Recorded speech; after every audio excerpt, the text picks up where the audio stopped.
Well, alright then. At long last, it is finally here. This is version 2 of the Pokemon Pinball Ruby and Sapphire tool-assisted speedrun. Since about 4 people watched the first video, we'll just do a quick recap. Speedrun, you're trying to complete a video game as fast as possible. Tool-assisted speedrun, rather than doing it in real time with a controller and my terrible human reflexes, we have mapped out a script of exactly what buttons we want to press on exactly what frame. Other than that, the game is running unmodified. It's just a sort of a demonstration of what could the game look like if you could do everything perfectly exactly when you wanted to. So the goal of, because it's a pinball game, it doesn't have a classical end screen, but the goal of the speedrun is usually to defeat Rayquaza, which requires you to beat 4 bonus rooms, and then the 5th bonus room is Rayquaza. That's what we did in the original version. In this version, we're going to do something a little different. So, without further ado,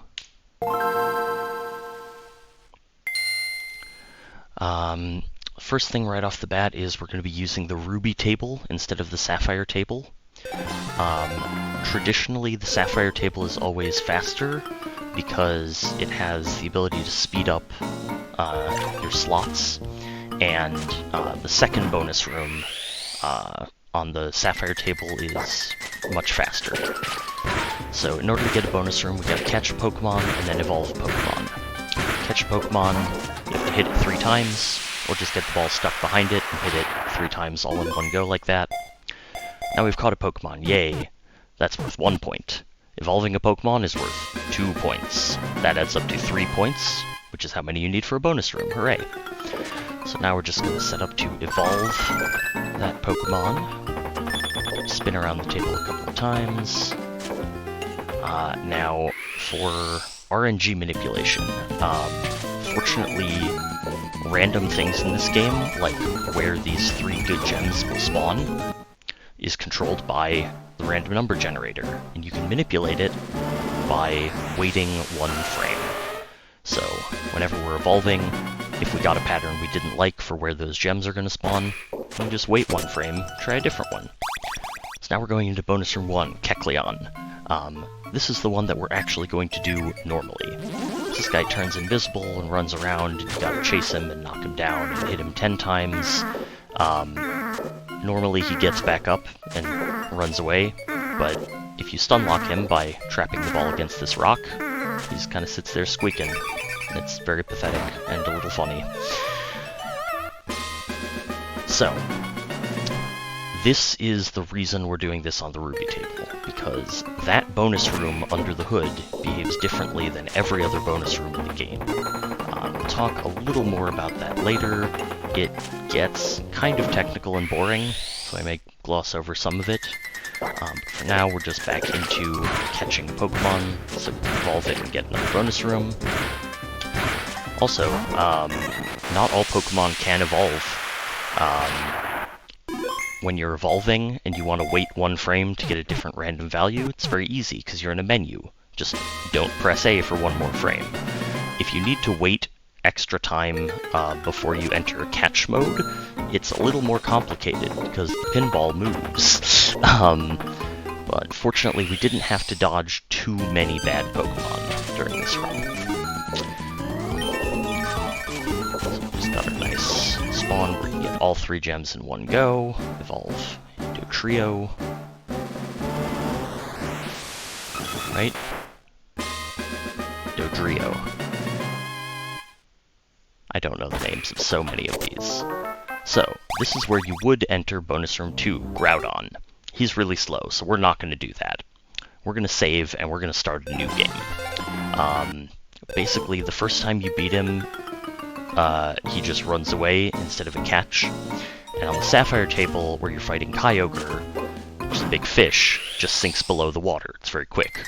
Groudon needs to walk very slowly back into his cave, and it's like a 20-second animation, and it's terrible. So,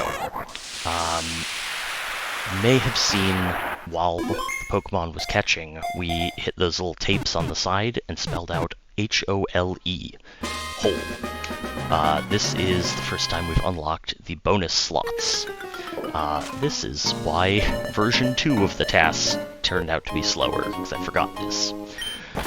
The first time you get a bonus slot, there's nothing useful, so we just get coins because it's the fastest one to get out of. Slots 2, you can get a free catch mode.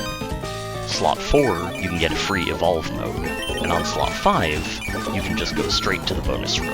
It's very fast. It's wonderful. So that's why we do that.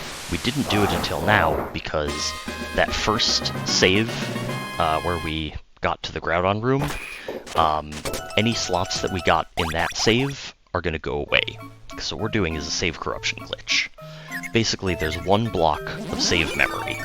And right now, we put that first game in it. So, got to Groudon, just doing normal things. If we were to try to save this game that we're playing, and hit the power button halfway through saving, what you end up with is half of the save data from this game, and half of the save data from the first game.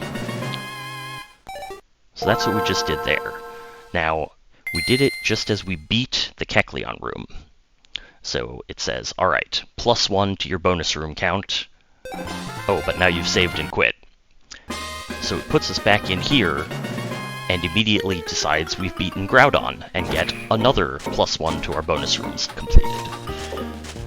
So if the run were longer, you could just continue doing it, but we're going to continue this save, and we're going to do it again. And every time we beat Kecleon, and then save and quit, it counts as beating 2 bonus rooms. So, you just get to skip a whole cycle of that. Which is very lucky, because it's faster.